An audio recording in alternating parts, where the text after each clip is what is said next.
మీకు ఈ video subscribe చేయండి, మంచి కామెంట్స్ బొట్టు మెడను కట్టి బొట్టు పెట్టినా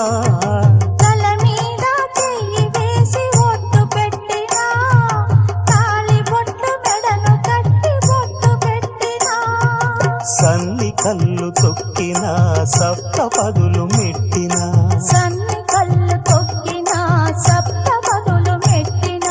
మనసు మనసు కలపడమే మంత్రం పరమార్థం. శ్రీరస్తు శుభమస్తు, శ్రీరస్తు శుభమస్తు.